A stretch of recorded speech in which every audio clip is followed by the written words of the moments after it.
Hey, welcome to another edition of Flea Market Fantasy, the world's second greatest Bronze Age era comic book podcast. Joining me as always is new Michael, Kevin Jank.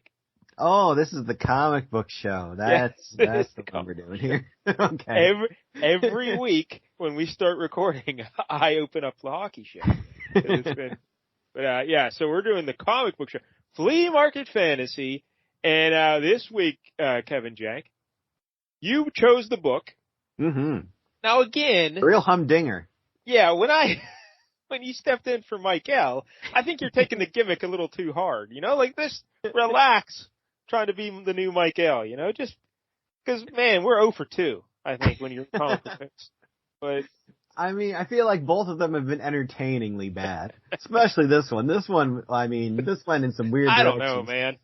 All right, tell the kids what you chose. I picked the Joker, issue number 7, from 1975, I believe. At least that's when the series started. Yeah, this issue's from June of 1976. Okay. But, yeah, the series started in 1975, and it lasted a whopping, it's a little crazy. Technically, it lasted 10 issues, but only 9 issues were published back in 75 and 76. Then issue 10, I guess it was completed, but it was never published, or they lost it or something. And then years later, they found it, so they published it in 2019. Wow, by popular demand. And they printed them all as like a collection then as well. Okay. I had no idea the Joker had his own series. I did not either. No. Yeah. not back then. I know he does now, I believe. I'm sure they've tried it many times. Now. Yeah. Yeah, now even like his new girlfriend, I think, has a series. Wait, he has a new, like Harley Quinn is not his girlfriend? Yeah, they split them up a while ago, and really Harley Quinn hasn't been any good since then. But then they came up with this new one, Punchline. Yeah. And I think she appeared once, and they're like, immediately just give her own series, because Batman books are the only things that sell at DC. What's her gimmick? I don't know. She's got like purple hair. Purple hair, that's all you need. Yeah. But she's not like super, she's like a Harley Quinn, just a regular person. Yeah, as far as I could tell. All right. I want to say she was like some kind of student and just, I don't know, had enough of society and just kind of went evil for no good reason. Sounds like me. Yeah. You're well on your way to dating the Joker. So, all right, speaking of that Joker fella, his first appearance was in Batman issue 1, 1940. Yeah, look at that. Which is not the first appearance of Batman, of course, but. Yeah. Hey, we should mention this book also features Lex Luthor. Yeah, we're getting the twofer. The big baddies of two of DC's biggest heroes. And like they both made their respective debuts in 1940. Oh, look at that. I know, it's crazy. But some background on Joker first. Like I said, Batman 1, 1940, created by Jerry Robinson, Bob Kane, and Bill Finger. Now this is where it gets a little interesting because there is some debate over who created the Joker. Of course. Yes. There's this fella Jerry Robinson. He says it was his idea, and he showed them a picture. He did a little sketch of a Joker playing card. And he said, this is the character we need because Batman needs an arch nemesis, and this is the guy. This is what we want it to look like. But I guess he was younger, I think, than Bob Kane and Bill Finger at the time. So, but then Bob Kane and Bill Finger, they remembered a little differently. Oh, sure. Yeah. Well, they say that I can't remember. I think Bob Kane said he had the idea, and he told Bill Finger, and then Finger. They were taught. There's a movie called The Man Who Laughed, which is based. Yeah, I've seen that picture. Yeah, that's clearly they got the Joker from. Yeah, that looks exactly like. Yeah, there's no way around it. Victor Hugo wrote the novel, and then or a story, whatever it was, and then they made a movie out of it. And this fella, basically, the premise was this little baby. His father was exiled from the country or whatever, and then he tried to come back and get his baby. And the evil person, the king or whatever, said, "Hey, he cut a big smiling grin on the baby's face." Oh, to get back at him. And then when the baby grew up, he became like an actor. He was famous for the man, but he was considered like a freak, you know? Yeah. So, that's why, Finger said he based the character on that. And now, to Robinson's credit, he says, I don't want sole credit for this, you know? Oh. All of us had a hand. I had the idea first, and then I think, so there's some argument there. Yeah, they took it and ran with it. Came up with the green hair, probably. Yeah. He said, he said Bob Kane wrote the first issue with the Joker, and, you know, he, fleshed out the character, and then, Bill Finger came on and he drew it. And so, yeah, he said everyone had a hand in it, but, you know, don't overlook me, you know? Yeah. It's my idea to begin with. But I want a piece. So, Kane originally had the Joker die in issue 1 because he thought a recurring villain would make Batman seem inept. Ah. But editor Whitney Ellsworth overruled him, and he hurried up and had an extra panel drawn of the Joker surviving an apparent fatal stab wound to the heart. So they were just off by like a millimeter, and it didn't get the heart. But that Joker, he was popular, so he appeared in 9 of the first 12 issues. Yeah, that's weird that was a mandate, because, I mean, that's all Batman does now, is deal with recurring villains, it seems like. Yeah. Well, yeah, it was Bob Kane's idea, you know, so it wasn't like the editor. So, you know. But so without Whitney Ellsworth, wouldn't be any more Joker. Wow. Yeah, they would have missed out on a gold mine. I'm sure someone would have, some hipster comic nerd would have said, oh, that character was so cool, let's bring him back. You know, and they would have brought him back eventually. Yeah. They even tried that with, like, Condiment King. Like, we're going to make him cool. Like, you can't make him cool. What the fuck is Condiment King?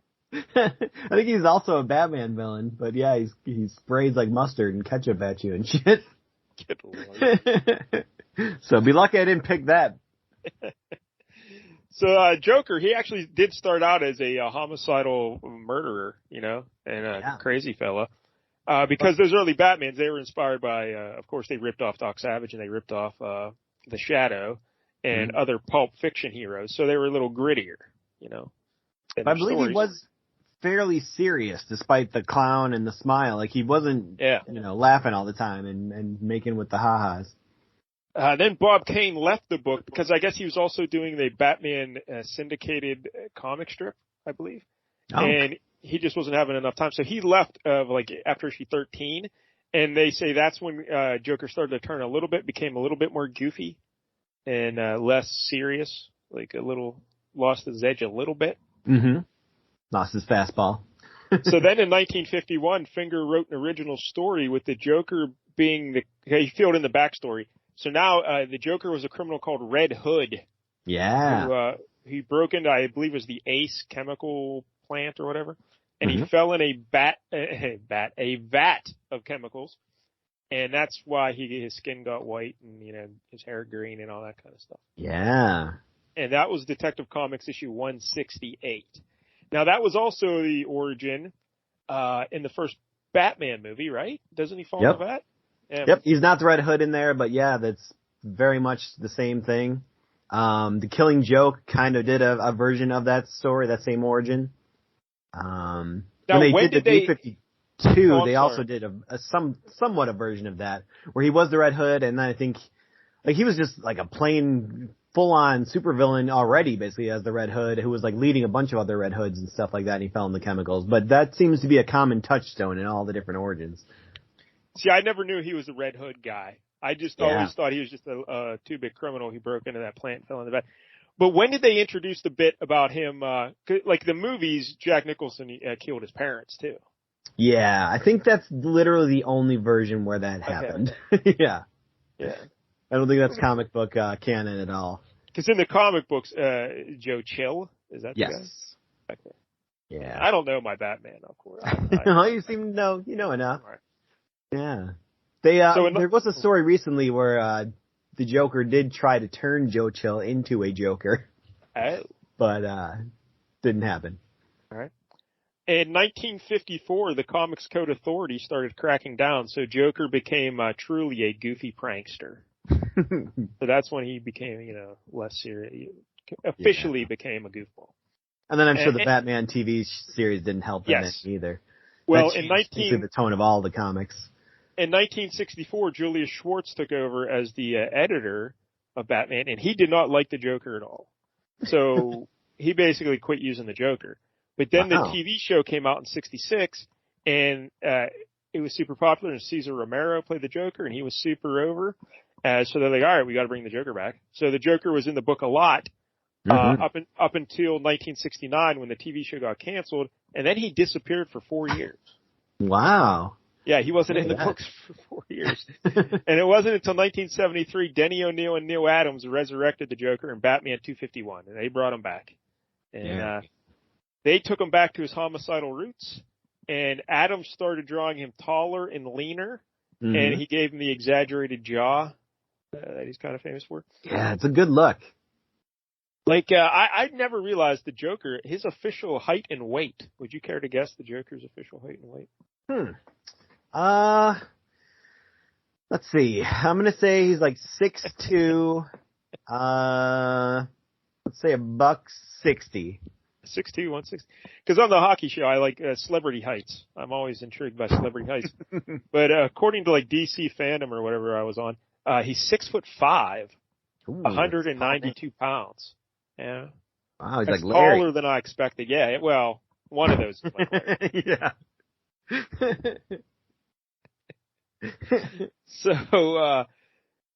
So Joker, Neil Adams started drawing him a little different. Then in 1977, Steve Englehart and Marshall Rogers did the Laughing Fish arc in Detective Comics 471 to 476, and that further increased the Joker's popularity. I think you mentioned this last week, when we were talking to Joker. So what's the Laughing Fish arc?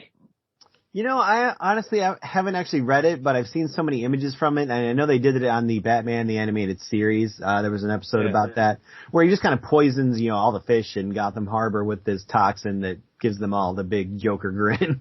Yeah.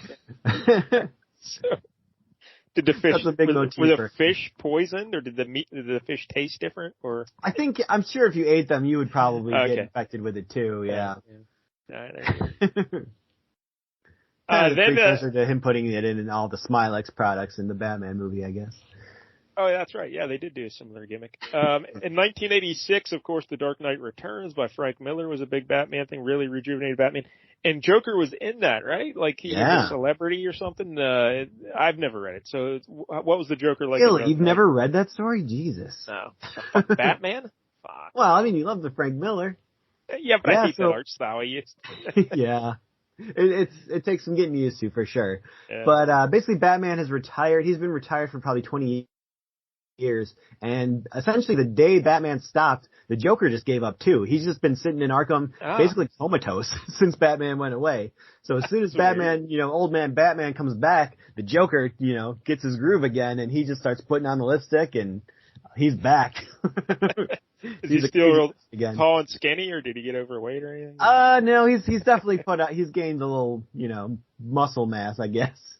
He's wearing like a big white suit, like with broad shoulders. Kind of looks like David Byrne from the Talking Heads. Guess it's kind of tough to tell with that style he was using. Everyone looked blocky. Yeah. Even the little girl was like, a little thicker. In 1988 and 89, of course, A Death in the Family with Jim Starlin and Jim Aparo. And in that story, the Joker beats Robin, Jason Todd, to death with a crowbar. Right? Yeah. Well, technically, he beats him. Right? There's he beats him to near death, and then he dies in an explosion. Yeah.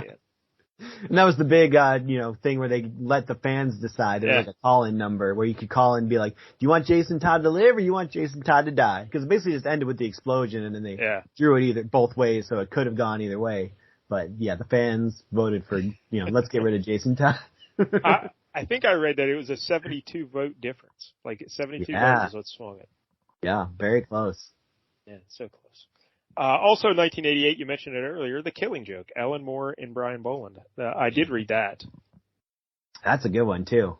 And this is where, the Joker ends up paralyzing Barbara Gordon.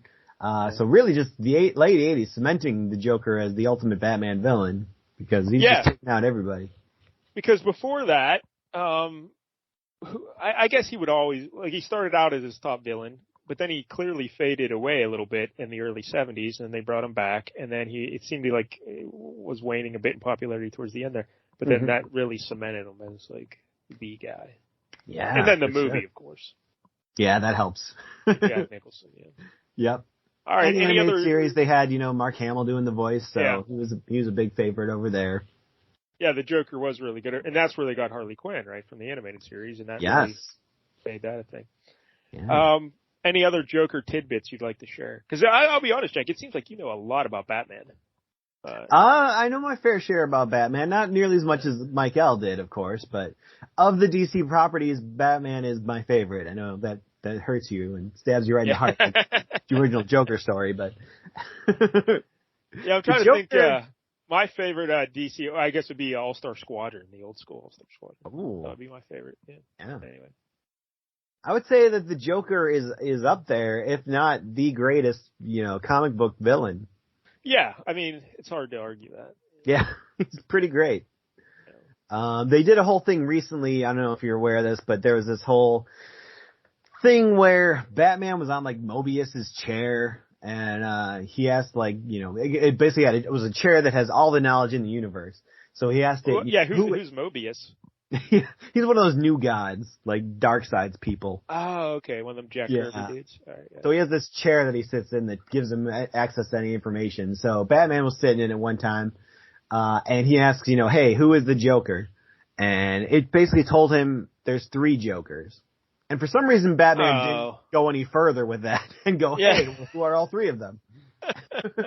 I did hear about this. Like, was this just 2 years ago, a year ago, or so? Like the 3 Jokers or something? I think it's probably about 6 years ago now. And then there was there was this whole 3 Jokers limited series that was going to come out, and it didn't come out for like 4 years after that. Oh, okay. So people were getting pissed off. Yeah. Okay. So was that a good story? I guess, did you read it? It ended up being okay. I think Gary Frank did the art, which is great. I liked his stuff, of course. It was interesting. It kind of brings it back to there was 3 Jokers, being the original Joker from the 40s, who was very kind of serious and like a serious mob guy, who, he dressed like a clown, but he's, very mob-esque. And then there was kind of the more goofier one, kind of like the 80s one, like 70s and 80s one, who's goofy, but also very murderous, kind of Killing Joke era. But then there was the newer one where he's always cutting off his face and doing weird shit like that. Yeah. I did hear something. He cut his own face off. Yeah. And he was wearing it, taping it to his face. All right. That's not really how that works, but yeah. But all right. By the end of that story, basically 2 of them die. So we're back to just 1 Joker. So. Oh, wow. All right. That was kind of fun. Never saw that coming. Yeah. And it doesn't even do a good job of being this, this story that you remember, this was this Joker. So it's kind of this is all kind of pointless.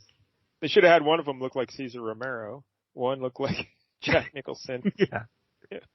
Definitely not one that looks like Jared Leto. So, all right. There you go. There's your Joker info. Now, Lex Luthor, his first appearance, Action Comics 23, 1940.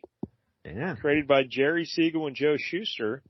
And we've mentioned this before on the show, but he originally had red hair, Lex Luthor. But artist Leo Nowak confused Luthor with one of his bald henchmen and started drawing Luthor as bald. Some people say he confused him with the Ultra Humanite, but no, that's not right. It's one of the henchmen. That Ultra Humanite story is bullshit. It's the one of the henchmen. Fake news. Yeah. In 1960, Siegel reworked Luthor's origin to explain the sudden hair loss, blaming it on a chemical fire. Oh, okay. Yeah. That's the better origin, I think, compared to what they... Didn't they try at one point to say that Superman caused his hair loss? Like he just was using his super breath or something, and he blew it right off his head? Oh, maybe. I assumed it was chemical fire because it was later on they said, they mentioned it in a separate paragraph. They referenced the chemical fire that was the reason he lost his hair. But who knows? Maybe they originally did who knows? I don't know. I'm not an expert on this, but I know the Smallville TV show, they had it where for some reason, Lex Luthor and his father were in a helicopter over Smallville the day that the meteor shower happened and Clark came to Earth, and basically the meteor rocks somehow caused him to lose his hair. That's not good. That's a terrible explanation. But the good thing about DC, the good thing about DC Comics is you can come up with whatever origin story you want. Yes. And it probably happened. Because every character has about 30 origins. So come up with your own at home. Play along. He didn't get the name Lex. He didn't get the name Lex until Superman 271 in 1960. Oh. He was just Luthor? Yeah, he was always just Luthor. And at first, his name was said to be Alexis, but it was later changed to Alexander. Yeah. It's a little more macho. Yeah. Alexis. What? Alexis. I guess it could have been Alexa. Yeah. Bliss. Yeah. All right. So, any other Luthor information you'd like to mention? I'm sure there's some we'll get into in the book here, but yeah, I think that's good enough. This version of Lex Luthor that we're going to read about today is definitely more in line with the Gene Hackman. Like, I can understand that performance a lot more now. Because later on they tried to, he's much more of a, business tycoon who Superman can never touch because he's always protected and shit like that. Whereas this guy, everybody apparently knows he's a supervillain. He's just all out in public about it. I believe John Byrne was the fellow that redid Lex Luthor in that business mogul kind of persona. Yeah. That was a good rewrite. I'll give him that. And he had the thinning red hair. Like, he had red hair, but it was balding. His hairline was receding. But I know at one point he died, but then got brought back. And that's crazy. That never happens in comics. He was like a cloned body, so he was like young, and for some reason he was super buff. But he also had like really long red hair, and like he was pretending to be Alexander Luthor II, like his long lost Australian son or something like that. What the fuck? Yeah. Man, comic book writers should really have to be licensed. There should be a test you have to pass to be able to write comic books, because what the fuck are they doing half the time? And then I think right after that is when he became president. So somehow the public bought, like, hey, this guy was dead, and then recreated as a clone, but let's elect him president. That sounds like a good but for those unfamiliar with Lex Luthor, I find that hard to believe, but he's a famously bald fella now, and he's a super genius. Mm-hmm. Right? Like, that's what he's known for, his brilliant intellect. And he can invent all kind of technology and whatnot. And he's always coming up with schemes to get that Superman. And he's always doing it in ways that, like, Superman can't just send him in prison because there's no evidence, or he made it look like Superman did it. Like, he's always, like, messing with his public opinion and that kind of thing rather than... Because obviously he can't beat Superman in a fight. Yeah. That's what our buddy Dave Damashek always made fun of. Yeah. Superman's arch nemesis is a middle-aged bald guy. All right. Luthor's gimmick in the early days, he would die pretty much every issue. Like, he was like Kenny in South Park. Every issue he was dying, but they would just keep bringing him back. Like, they would apparently, like, I think in the first issue he was in, I think he was in a blimp, and like the blimp blew up or something, but somehow he survived. He's just that smart. Yeah. Just always figured out a way to survive. All right, so that's what we're dealing with here with this book, The Joker, issue 7. The creators, the writer here is a fellow named Elliot S. Maggin, who I had no experience with before this. And the artist is Irv Novick, who I apparently had no experience with. Although he's one of the most storied Batman artists, I guess, because he drew a bunch of Batman. Oh, really? Yeah, a whole bunch of Batman. All right, we'll talk about them after we read the story. Okay. That was the old school flea market fantasy way. Yeah. Did the story, and then we broke it down. All right, so when we look at this cover, though, the artist for the cover is a fella named Ernie Chan. And he was a Filipino-American artist, and he was credited with 138 penciling credits at DC, including on Batman, House of Mystery, House of Secrets, and Jonah Hex. He did pencils for Joker issue 3, and then he did the covers for issues 2, 4, 5, 6, 7, 8, and 9. 212 cover credits at DC for Ernie Chan. Wow. So, yeah. Never heard of him, but he did a lot of work. A lot of covers.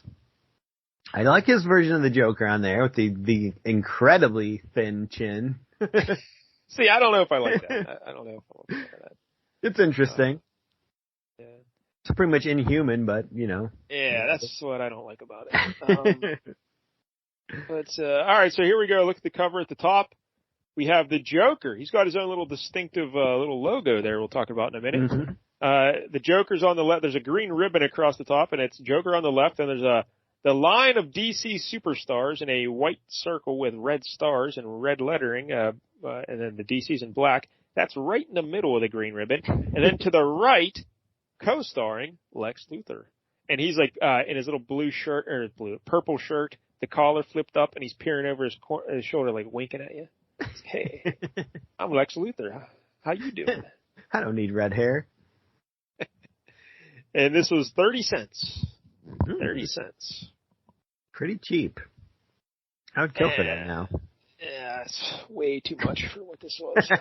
So then we go down, and right beneath that we have a red box, and in yellow letters it says, "The Clown Prince of Crime!" Exclamation point. Mm-hmm. Now we get the Joker, official Joker logo. Describe this to people. Well, it's the same one that was listed up above, so I don't know why they needed to put it on here twice, but it says the Joker, and then the Joker part there's a heart over the J, or in the J.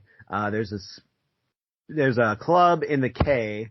There's a diamond in the E, and there's a spade in the R, and then in the O, the Joker's face is right smack dab in the middle part of the O.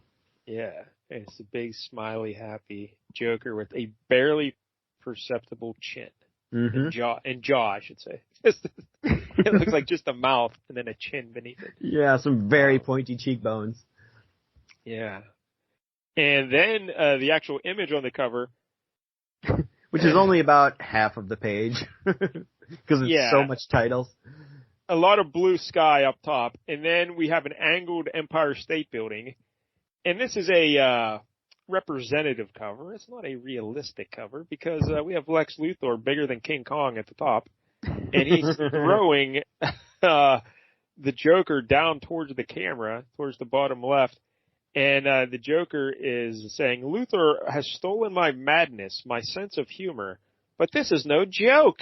How many issues of the 10-issue run do you think they use that in? This is no joke. This is no joke. What do you think of this cover, Jank? It's not the best. No, it's not. It's not the best at all. It's not my favorite by any stretch of the imagination. Again, there's too much title sequence and not enough cover. Yeah, when you really do break it down, it is the bottom half is drawing and the top half is all. Yeah, it could be better for sure. Definitely could be better. But I like the look on the Joker's face. You can tell he's sweating it out. He might actually die. All right, so then we flip it open. We get the big splash. This DC thing they were doing where they put a splash page that tells you the whole entire story in one page. Yeah, that's very strange. I've heard you guys talk about that, but now seeing it firsthand, it's like, your first experience with it. Yeah, I don't like it either. I don't know why they were doing this. And they did it for many years. Wow. I don't know. All right, so it says the Joker again. We get that logo again, and then and that sinister genius Lex Luthor appear to be entwined in an inextricable mesh. It's a weird way to say it. Menage a trois, one bad. But it's just a big picture of the Joker and Luthor like back to back. Joker's holding his head like, what is going on? And Luthor's dancing. It looks like. Yeah, a good old time. Big old smile on his face. Yeah, he's ready to hit the town. Joker's in his traditional purple suit, pinstripe pants, orange vest, green tie, and all that, purple gloves. Luthor is also in a purple shirt with a big collar, green pants, green gloves, purple boots. This is what he wore in like the cartoon, right? The Justice League cartoon. Yeah, they do have very similar color palettes, these two. Yeah, I just realized that. Purple and green. Purple and green is good villain colors. Green Goblin. Oh, that's right, yeah. Yeah. Oh, you just cracked the code, Jack. Oh yeah. Hulk kind But of Luthor outside of that, but whatever. But yeah, this is what he looked like in the Legion of Doom. Those cartoons. Yeah. What was that? What was that? Justice League of America? What was that cartoon called? Super Friends. Super Friends. That's right. I'm so old I can't remember shit. All right, Luthor, You're Driving Me Sane is the name of this book. And yeah, this is the boxes which, before the day is done, may literally cause the Joker to exclaim, "You, Luthor, you're driving me sane." Like, you couldn't even just, like, say that's what he's going to say, because he literally does say it in this book. So, why did you put, he may exclaim this by the end of the day? Like, yeah, it's just strange. It's supposed to hook you into the story, but I just don't care. Yeah. All right, so then we look at the creators, and we mentioned Elliot S. Maggin, Irv Novick, Frank McLaughlin is the inks, and Julia Schwartz is the editor. Now, Jank, do you notice anything interesting about Elliot S. Maggin's name? Yeah, he. Most people would have like the S period, but he's very enthusiastic about it, so he's got an S exclamation point. Yes, and the reason this happened is because he was so in comic books. If you ever noticed, back in this day, pretty much every sentence ends in an exclamation point. So a lot of hyperbole. He would go through. So he was just out of habit. Every time he did a period, he'd go through an exclamation point. So he actually did it by accident. He didn't mean for that to be in there. But then Julia Schwartz saw it, and he loved it. He said, "No, that's great. You're keeping it, kid." So yeah, he just kept doing it. That's your gimmick. Yeah. So it's pretty funny, I think. Yeah. But all right, so Jank, tell the kids how this book actually starts. Okay, so we're in a movie theater. Apparently a 1940s movie theater because they're having newsreels ahead of the picture, and they're doing a story on the Joker. Apparently they were out filming something, and they ran across the film crew ran across the Joker. The Joker goes up to the cameraman and is like, "Hey, want to get a really good picture, Shutterbug?" and throws a pie at him in classic Joker fashion. So they got covered in pie, and immediately the cameraman starts like itching, it looks like. But I guess he's getting infected with the Joker toxin, and he starts laughing and basically laughs himself to death. Yeah, he does. Yeah. And the Joker just uses one of his cards, yeah. Joker, I didn't think the Joker was a killer at this point in time, but yeah, he just murders this guy. Yeah, I guess that's the thing. Even like in the animated series, like they would show people get Joker toxin, and I don't think they ever specifically addressed that, oh, they'll be okay later. They just didn't show what happened to them. So like they could have died on the show, and that's the way to get away with it, I guess. This guy's definitely dead. Yeah. And Joker took his camera and filmed him dying while he was dying. And left one of his playing cards behind, his Joker playing cards. So not a nice guy. But someone in the theater is laughing about this. And it just so happens, Jank, that also in this same movie theater, showing newsreels, is Lex Luthor. Yeah. It's crazy. What are the odds? Apparently, Cape Fear must have been reading this comic book, because it's a lot like that. The two greatest supervillains in DC just happen to go to the movies the same afternoon. Yeah, which is even weirder because we find out that Lex Luthor has just escaped from prison, and he is apparently at this movie theater in the exact same clothes he was wearing when he broke out of prison. He didn't bother to put on any kind of disguise, not even like a fucking hat, like to cover up that bald dome of his. It is a pretty fancy outfit. He's wearing a white turtleneck and an orange zip-up jacket and some glasses. So yeah. It's a good look. But but Luthor is also in this newsreel escaping from prison. And, with a giant, like a rocket that dug itself out of the ground. So, the drill bit on its nose. This must have been the one time he didn't fake his death and actually went to prison. So then Luthor, he hears someone laughing. He's like, "Hey, I think that's the Joker, what the hell?" So he, you don't think this is one of those Pee Wee Herman movie theaters, do you? Like, we're entangled in the same mesh, so I don't know. The Joker's wearing a trench coat, and he's also wearing a Gabe Kaplan perm as a disguise. Yeah, because the green hair would be a giveaway, but the pale, white skin and rictus grin and red lipstick, that's fine. That can be any clown. Luthor's chasing after him saying, ooh, Mr. Carter, Mr. Carter. And I know I didn't plan this when I made the Mr. Carter joke, But it turns out that Elliot S. Maggin actually wrote the first 2 issues of Welcome Back, Kotter for DC. Wow. How about that? It all makes a lot more sense now. Yeah. But yeah, Joker, they're talking in the lobby there, and he's like, "Hey, when did you bust out of the nut bin, Joker? Lex Luthor, fancy meeting you here or anywhere. How's the old head, Lexi?"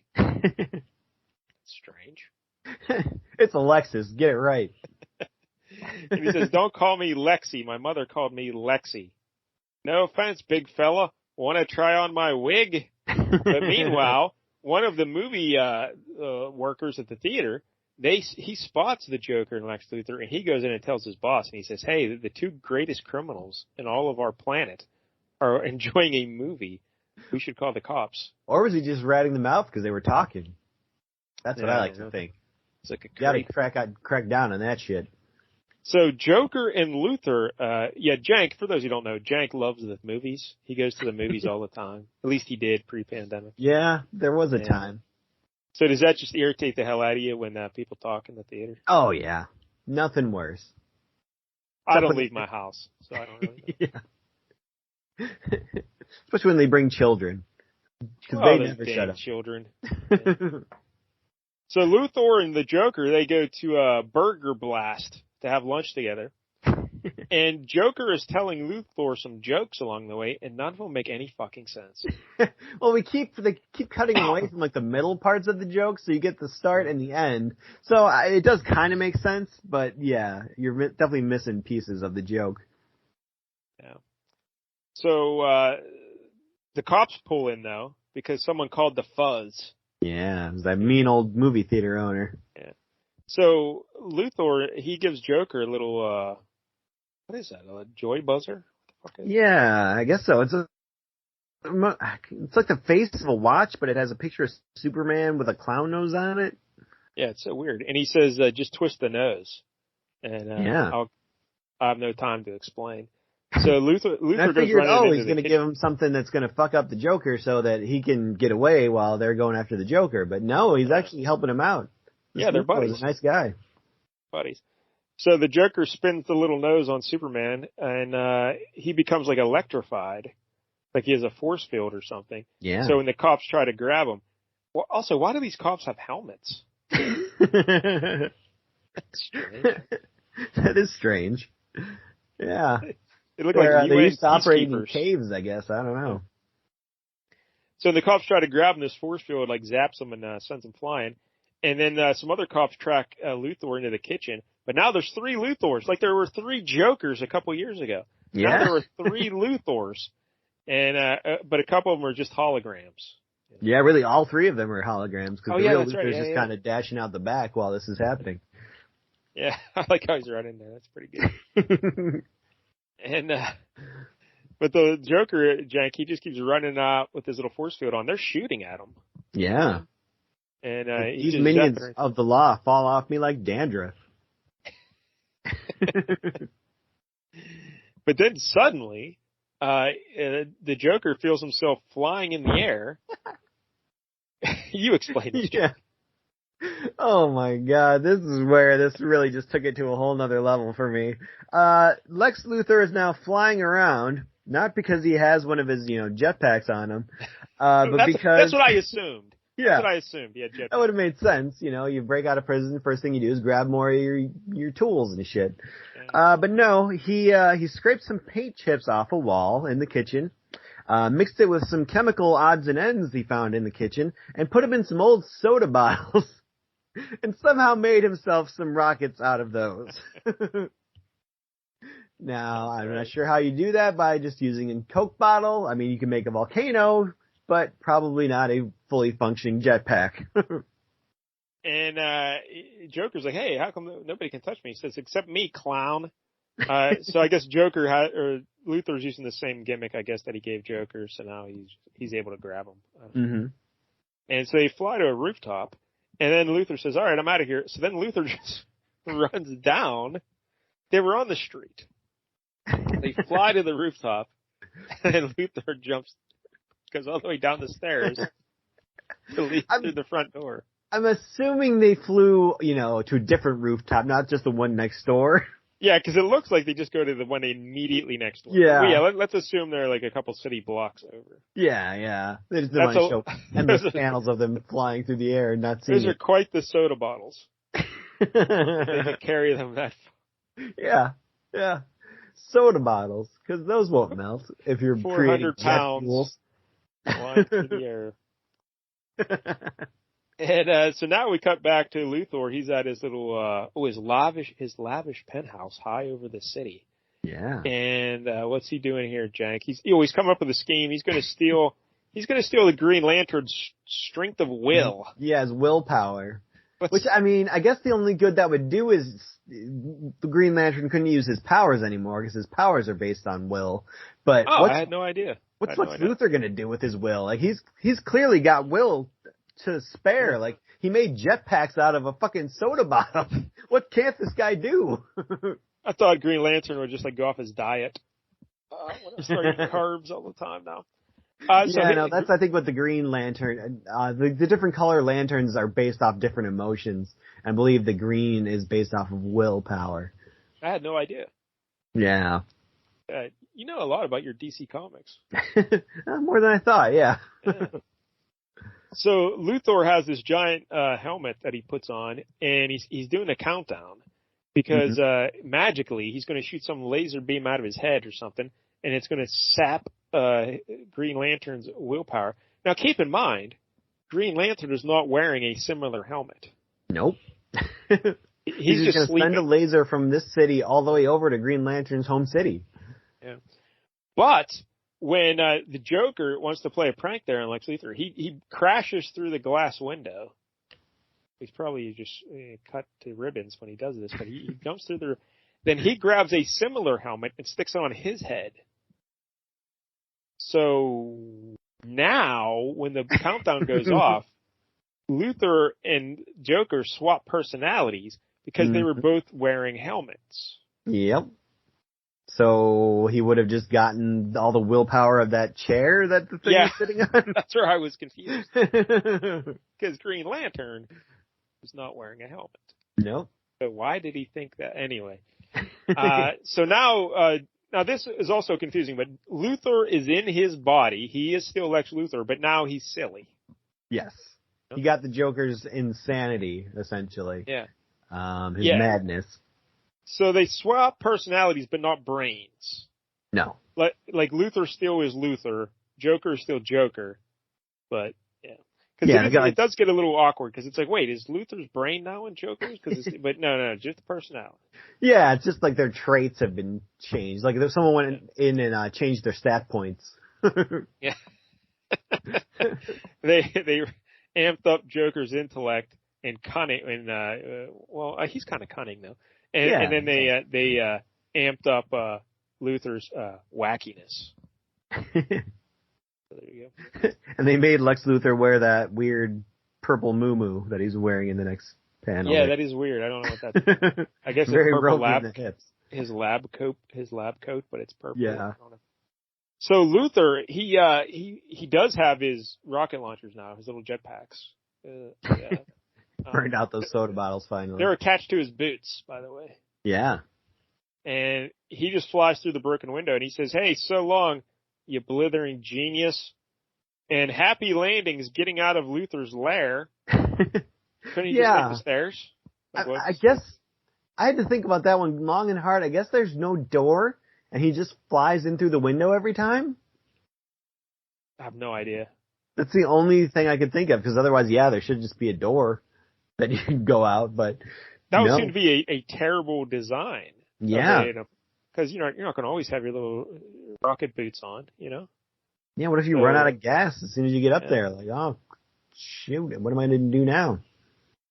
So anyway, Lex Luthor flies away, but Joker, by the way, the Joker got up there to this penthouse. He had suction cups on his hands and feet, and he climbed up the wall like Spider-Man. Yeah. But going up was a lot easier because he was, insane, because he didn't mind it. He didn't realize how close to death he was. But now that he's, got Lex Luthor's genius, he's like, oh no, this was a terrible idea. So he's sweating it as he's going down. Then he gets a cabbie to take him over to a warehouse. And yeah, look how tall and skinny he's being drawn here. Yeah. Very tall. Very He gets the Joker mobile. He picks up the Joker mobile. I didn't know this was a thing. Yeah, I think they've tried many times with the Joker mobile. I think I even had some version of a Joker mobile when I was a kid. Wow, look at you. Now here's an interesting part. It's something I learned here. Apparently Joker calls his hideout the Hacienda. I loved it. Did you? Yeah. I thought he was just stuttering. What's going on here? Yeah, I had to read it like twice to kind of be like, oh, okay, I get it. Do you think it should have been the Hacienda? Oh, yeah, that's better. Yeah, because just Hacienda, it's a little weird. But if it's not the Hacienda, that's more like laughter. It's like that 101 Dalmatians joke. More dogs. Right. It's a classic joke, first told by me about 15 years ago. And it's nice for Jank to call back to it. Yeah, so I think it should be the Hacienda. Yeah. But anyway, that's what he calls it. And so he goes back to his headquarters, and he's looking around there, and he hears his gang inside living it up, laughing it up. And he's like, oh, they expect me to be kooky crazy. I really got to act kooky and crazy. So he puts on more lipstick, and he starts jumping around. I think that would work. We had a substitute teacher once in like 5th grade who came in with a lot of lipstick all over her mouth, like not even just the lips. Like she missed completely. And yep, we all thought she was pretty crazy. So I believe it. It's unfortunate. So the Joker starts jumping around like a circus monkey, doing all kind of little bits to make the gang think he's still crazy. And then he just tells them, all right, get the fuck out of here. Right? Like he's just telling them, he's like, yeah, get out of here. I wonder if this is how all of his meetings go, because I don't see how they ever commit any crimes at this rate. Yeah, because the one guy that's leaving, he says, the boss sure went out of his way to remind us he's a nutcase. At least he pays well. Yeah, where are they getting the money to pay these people? This is a different time for sure, when the Joker actually like paid you well instead of like murdering you for no reason, even if you're one of his lackeys. Yeah, I mean, pays well. I guess he's just a thief. Like he steals. Like how does he have his money? Yeah, I mean, Lex Luthor, who's got his madness, seems to be getting a lot of money, and then just giving it away, which I did not think was part of the Joker's whole shtick. Also, we should mention the Hacienda is decorated with, again, like playing cards. Mm-hmm. Kind of diamonds and whatever, spades and whatnot. All right, so now we cut in on Luthor, Jank, and what's he up to? He is robbing a bank, and he's like, I never realized how much fun it was to steal from the rich and give it to everyone. So he stole all this money from the bank and then just is throwing it out over the city. So I don't know. He's become like a crazy good guy now. Yeah, because the Joker never did that. The Joker didn't steal money and throw it to people. So why is he doing that? Yeah, it's very strange. Like I guess he's taking to the madness differently than the Joker. I don't know. But then he's going to a museum where they got this giant diamond, and he shoots it with a laser and shatters it. I don't even think he steals it. He just wanted to shatter it, so it wasn't so big anymore. Yeah, I guess just playing a prank. You know? Yeah. One of them deals. Just being a dick. So then we get another Joker mobile shot there. Which, again, it's just a goofy looking car. It's like a green car with a giant Joker face on the front. Yeah. Yeah, the older Batmobiles, some of them look like that, so I guess I can see it. And so the Joker's thinking to himself while he's driving, this mentality I've got now is wild. I actually rigged up this tracking device with Luthor's scent on it. He seems to be moving around quite a bit. How the hell did you get Luthor's scent? It probably was one of them. He probably took that FUMU that he was wearing, yeah. I think it was one of them Pee Wee Herman theaters, though. You know what I'm saying? That's how he got Luthor's scent on him. Got a little jank on him. And so now Luthor's at the top of the Empire State Building. I guess he flew up there with little rocket boots. This is some great dialogue right here. He's having a good old time. Why don't you read it there, Jank? I never realized what a boffo place this town really was. From now on, it's no more grand schemes for me. I'll just have fun, fun, fun. This place is boffo. Who was this book All the written kids were saying for? in the 70s. Yeah. I guess this is targeted at 4-year-olds at the time. This is clearly designed for very young children, right? The story. Well, I don't know. So now Joker, he's wearing red headphones because he designed some gimmick. I've said gimmick about 50 times. But he designed some. What he designed was a gidgy gadget. Yeah, it's not a gimmick. It's a gidgy gadget. And he needs to put it on his. Why is he wearing this? He's supposed to slap another pair of them onto Luthor's head, and that'll transfer. It's not a helmet anymore. It's just headphones for some reason this time. But when he catches Luthor up on top, Luthor's just sitting on the edge of the Empire State Building because he's crazy now. Mm-hmm. But when Joker gets up there, he just yanks off his suspenders. Hey now. Why did he do that? I assume because he didn't want him to fly away, but he didn't get the rocket boots or anything. Yeah, that's what I was confused by. Bad move. Because yeah, go ahead. He also doesn't, on the way up, he's like, oh, if we don't switch this back within 24 hours, we're both going to just die because our personalities are so different from what they're supposed to be that we'll die of exhaustion. But yeah, he doesn't say that to Lex Luthor when he gets up there. He's just like, hey, come here and let me do things to you. Yeah. So Luthor just smacks Joker away, though, and he takes off in his rocket boots. Mm-hmm. I kind of like that picture of a Luthor at the top there, slapping him away. Good flow to it. Good flow to Luthor. But then Luthor's flying away. The Joker says, wait, the only way to catch up with that nut is to take a chance on the benefits of his belt. Yeah, because he stole his belt suspenders. Uh-huh. As a truly mad scientist jets out over the city. That's the narration. And now back to Joker. Pills. I think I know what these do. But if I'm wrong, my life will only be one day shorter. So he takes these pills, and immediately Joker gets an erection that lasts 4 hours. No. Yeah. No. He goes back to the movie theater. The pills, they're working. They're giving me about 30 seconds of super strong leg muscles. What? Why would you, even if you're a super genius, why would you just be like, yep, these are definitely what these are for? Why? If you're going to go this far with this contrived reason of putting these pills in and be able to, why don't you say, oh yeah, these pills gave me the power of flight? Yeah. But no, super strong leg muscles. And for 30 seconds, that's so random. How would he know this? So he leaps off the ledge with his super strong leg muscles. And enough to leap faster than Luthor's boot jets. Yeah. Yeah. And he's able to grab onto Lex Luthor's boot. So he yanks off one of Luthor's boots. But, he's still going to fall to his death. But then he's like, hey, wait a minute. I can think that if I was a genius, I would put the control switch in the toes. So he puts his hand in the switch of the boot there. And now he's flying the boot like a little scooter. Look at that picture of him flying that boot. Very Green Goblin on the glider-esque. Very much. And so he lands on a nearby rooftop, and Luthor's like, hey, give me back my boot. So he jumps down there. And now explain what happens here, Jack.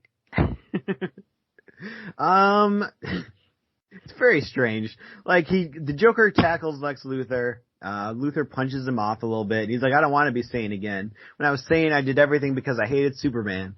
Now I don't hate anyone. And the Joker's like, you don't understand. Sure, you were driven by hatred before, but now you're just going to be driven by madness. It's pretty much the same thing. You might as well let me just do this already. Yeah, he says you're still in the same hell, only with different scenery. Yeah. I guess that makes sense. But again, tell him that he's going to die. Maybe you start with that. Although maybe he's insane, so that wouldn't matter to him. But and again, look how long Joker is in that second panel. Yeah, he is lanky. His legs are twice as long as his torso. I do also like the really long coattails on his coat. Those are always classic. Yeah, that is a good look for Joker. Yeah. So Joker wrestles Luthor to the ground in an alley, and And then Luther just kind of gives up and just starts laughing maniacally and not paying attention. So Joker's able to get the headphones on him because he's, just so zoned out and laughing. And now, for some reason, we cut over to a cop. We go to a different POV. This random cop. Yeah. Explain it, Jank. There's a cop. His name is Joe Malone. He's a young man, a city cop. And he's a good guy. He smiles at the people on his beat, and they like him and stuff. And he really doesn't have big ambitions. He just wants to get a pension someday, and maybe he'll make it to captain if he really tries. But his day is about to change, and his fortunes are going to change forever. Because as soon as the Joker does his whole thing with the headphones, both him and Lex Luthor pass out right in the alley. Yeah. So the cop arrests them both. Yep. He shows up, and without having to do any work, he's going to be the biggest hero in the GCPD or wherever they are now. He did something Batman or Superman have never done. He caught both of them at one time. Yep. So now Luthor is in prison, maximum security prison. And what's he saying here? He said, I can break out of here whenever I want somehow. But while I was mad, I had the glimmer of an idea, a theory that I had to be crazy to come up with. The ultimate theory, an explanation for the universe. It would have made me world renowned for all time if only I were insane enough to remember it. Yeah. That's why you gotta write things down. You never know what's gonna happen. He also looks a lot like Professor X here, doing the concentration, to me, my X-Men type shit. Yeah. Very much so. And now the Joker, he's in Arkham Asylum for the criminally insane. And he's laughing. And he's like, nobody but a psychiatrist spends as much time as I do coming and going from padded cells. So it's good I had the foresight to spend some of my ill-gotten gains to convert this padded cell into an elevator which descends to a secret mini hacienda here underneath the home away from home. Johnny Nevada's monologue should be starting about now. Get it? Johnny Nevada instead of Johnny Carson. Yeah. Let's see what gags I can steal from him tonight. And that's how the book ends. So, just to review, the Joker somehow paid for a giant construction project inside the walls of Arkham Asylum so they could remodel the basement and the padded cell that he always got sent to. So there's an elevator. Like, no one noticed this? And not to make it a secret escape hatch, just so we could have a different cell underneath his other cell that's decorated the way he likes it. Yeah, seriously. Why not just have a tunnel that takes you out of Arkham Asylum? No. Just want a slightly different hacienda than I had before. See, if you would have named that first one the hacienda, this one the hacienda, because it's lesser, that would make sense. The mini version. Yeah. This book is terrible. This is so I kind of liked it a lot. Oh my god! I hated it a lot. It was so terrible. It went by very quickly. I'll give it that. Not for me. It did not. It was a struggle. It was a struggle. All right, so let's talk about the creators, so we know who to blame. Elliot S. Maggin, born 1950. He was in his junior year at Brandeis. I think that's how you say it. Brandeis University. He wrote a term paper called "What Can One Man Do?" His teacher at the time gave him a B-. Elliot was outraged, and to prove his point, he reworked the paper and sent it reworked it as a comic book and sent it to DC. Again, junior in college at the time. Neil Adams agreed to draw it, and editor Julius Schwartz swooned. And the story was published in Green Lantern issue 87, 1971. Wow.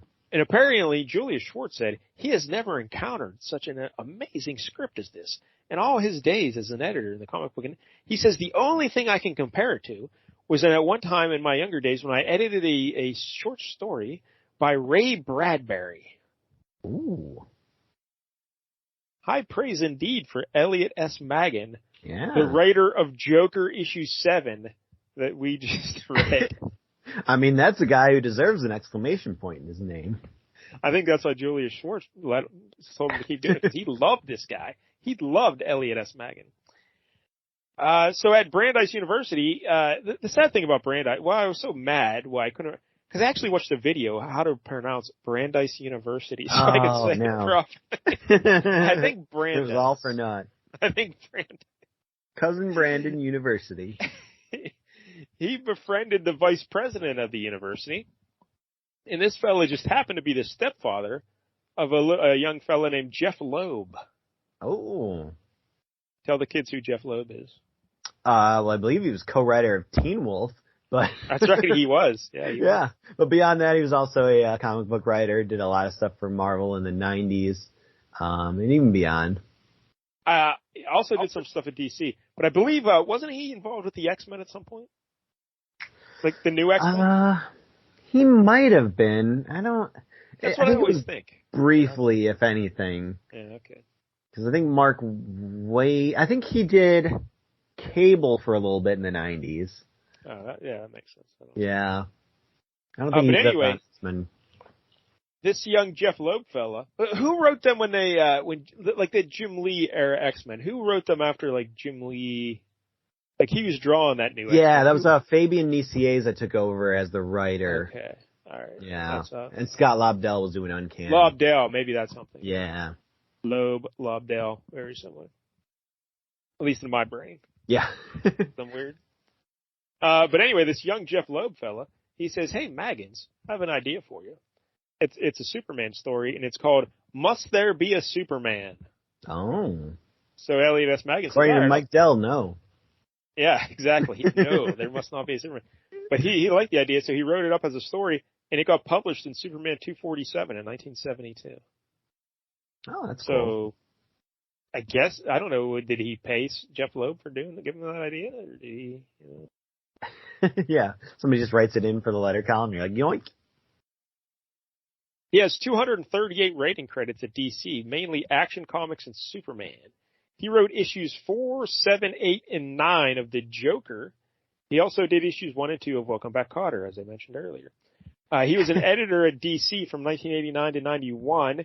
He ran for political office twice, in 1984 and 1990, losing both times.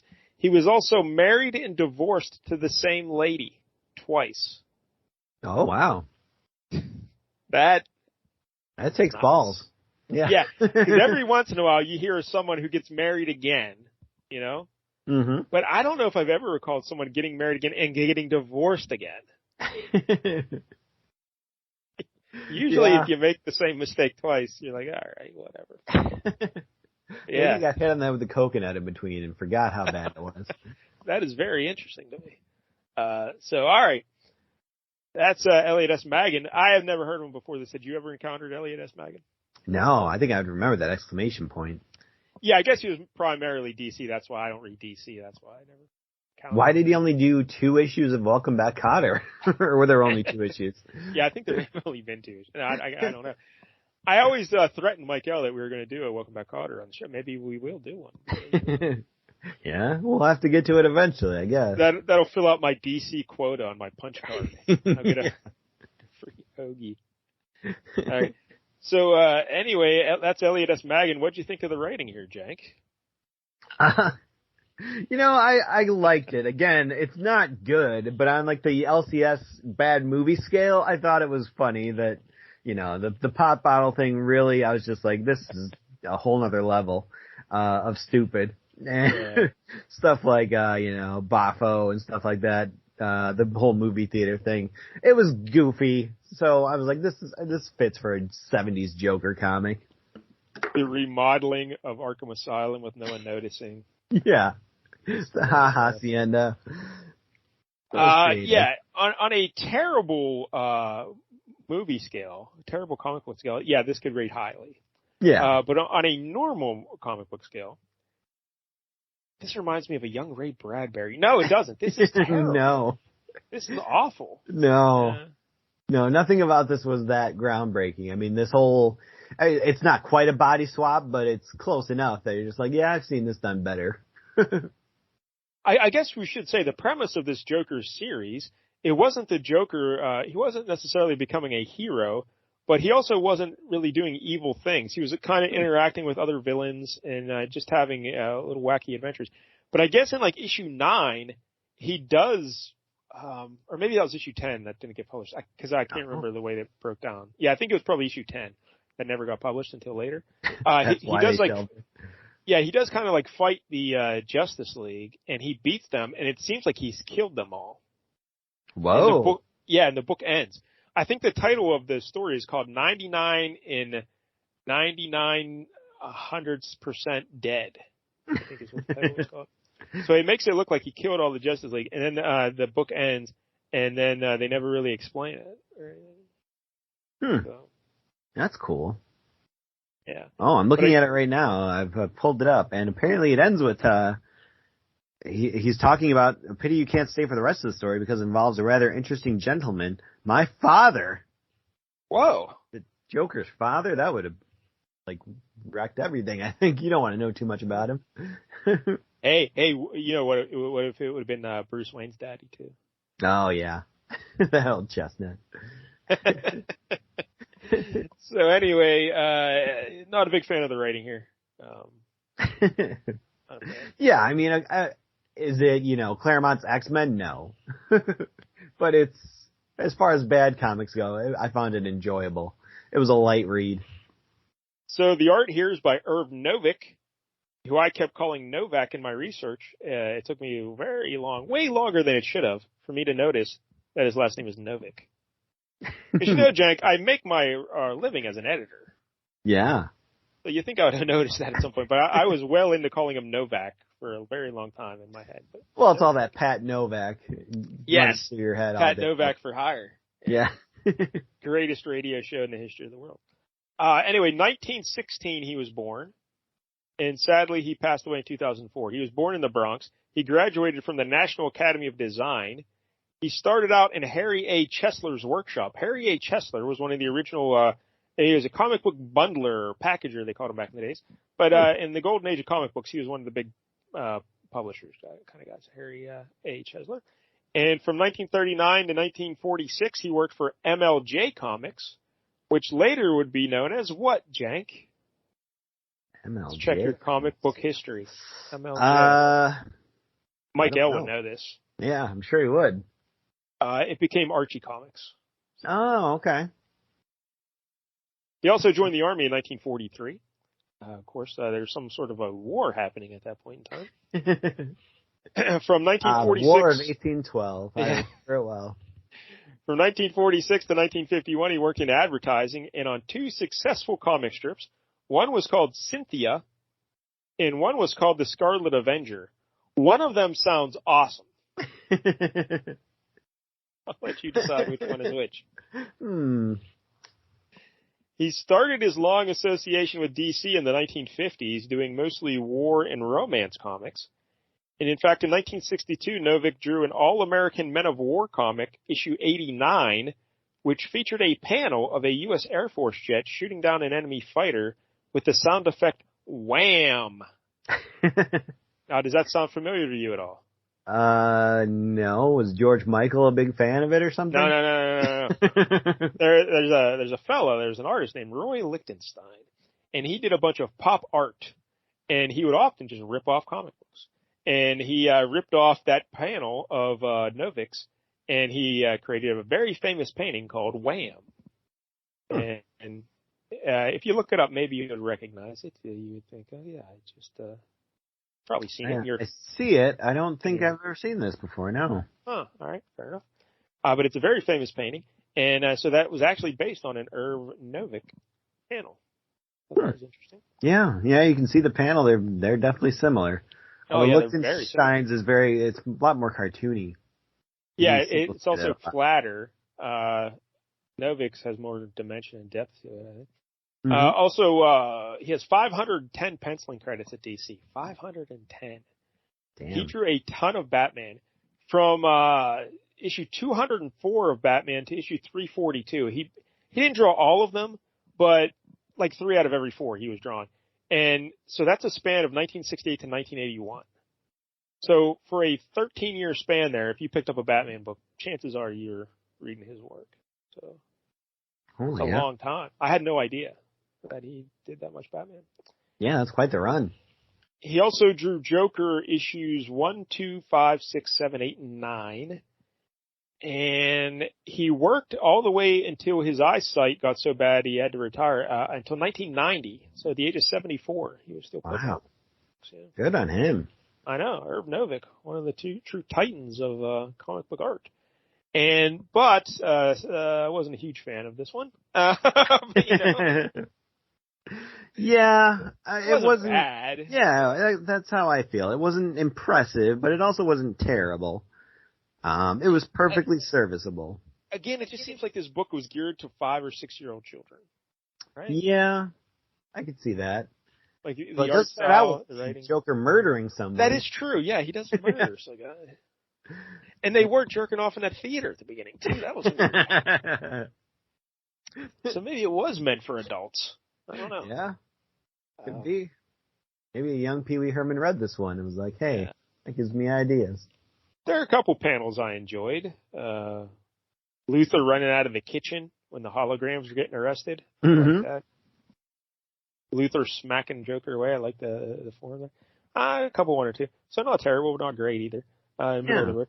So I don't know. How would you rate Joker issue 7 from 1976 on a scale of 1? On the bad comic book scale, I'm going to give it a 7.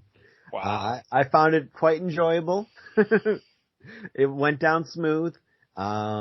There were parts that literally made me laugh out loud at how stupid they were, so that's what I'm looking for in a bad comic book. That is fair. All right. Now, what about on a normal comic book scale? What would you rate this?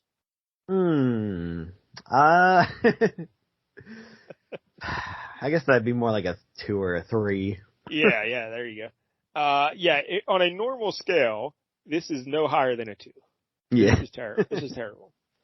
But if we are being generous, like a fun, goofy, terrible read, I could go as high. I'll go 6, I guess, just to experience the soda bottles as rockets and all that kind of nonsense. Yeah, like there's more just pure lunacy in this one than there was in like Fallen Angels, where it's just like, all right, this is all kind of dragging and they're just finding places in their own hideout. Like at least this was just kind of stupid. That Fallen Angels book was so dull and boring. Yeah, that's a dull kind of stupid. There was nothing fun about it at all.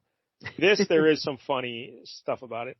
But we can't give it too high though, Jank, because usually when we like bad movies, there's at least some women in it. There is not a single lady in this entire goddamn comic. True. Yeah. There's nothing. Yeah, big sausage fest. So anyway, there it is, Joker issue 7, June 1976. Don't read it if you want to actually experience a good comic book. Read it if you just feel, oh, this is so fucking stupid. That's the kind of comic book this is. Or if you want to learn about being a bundler. That's going to be my new job. A bundler. Like Harry A. Chesler. And his middle name wasn't actually A. They just added that. Oh. For some reason, they just started calling him Harry. All right, so next week it's my pick. Yeah. We're going to stick with something similar. In this book, we had Joker and Lex Luthor, arguably the two greatest DC villains, right? Sure. Would you say so? Yeah, I'd say that's a good argument. So next week, we're going to be doing Marvel Supervillain Team Up issue 12 from 1977, featuring Doctor Doom versus the Red Skull. And all right. Would they be your two greatest Marvel villains of all time? The only contender now would be Thanos, because he kind of really vaulted up the charts. He really did. Because of the snap. He really doesn't sit there. Because even Green Goblin, he would be lower. He'd be like a 4 maybe on that list. 4 or 5. Well, I mean, in terms of threatening the entire Marvel universe, I can see that. Although, I mean, he was technically the new Nick Fury for a while, so. I had no idea. That boosted his yeah. I didn't know that was a thing. He was the new Nick. Yeah, after the Secret Invasion with the Skrulls, like Norman Osborn was like the big hero, and for some reason, even though they already knew that he was the Green Goblin, they put him in charge of the new Shield, which they called Hammer. And what could go wrong? What could go wrong? Never saw that coming. Dummies. But yeah, I would rank the Marvel villains Doom 1, Red Skull 2. Yeah, I mean, I've never been a huge Red Skull guy. I feel like, Red Skull. Yeah, he looks cool. But, I mean, he's always just kind of a Captain America villain, and, you know, I associate him more with World War II than modern day, anything that he's done in modern day being that cool. He kind of had a similar, I want to say it one more time, gimmick as to the Joker, because the Joker would always use gas or something to turn people to look like him, right? The smiley face. And Red Skull used to do that too with his cigarette. He would blow the smoke at him, and they would turn into like a Red Skull. Remember? Yeah, that is pretty cool. All right, so that's next week. Okay. Marvel Supervillain Team of 12, 1977. I think Bill Mantlo is the writer, which, that's hit or miss. And then I can't remember who the artist is at this moment, so we'll figure it out next week. And what year is this from, you said? 1977. Okay. 1977. So there it is. Keep listening to us everywhere, I guess, if you're listening to this now. We're on the Spotifys and the Apples, and we're on all that kind of stuff. We're on your Telegraph. Yeah, the Telegraph. Keep listening. It's all in Morse code. We'll do it all. Don't worry about it. And then I'm still making the YouTube videos. I'm enjoying making those videos. And they now feature pages of the comic book. Oh, that's so good. Yeah. I don't know if it's so good. It's the thing we're doing now. So just search for Flea Market Fantasy on the YouTubes. You'll find them eventually. So thank you, and until next week, don't get any jank on you.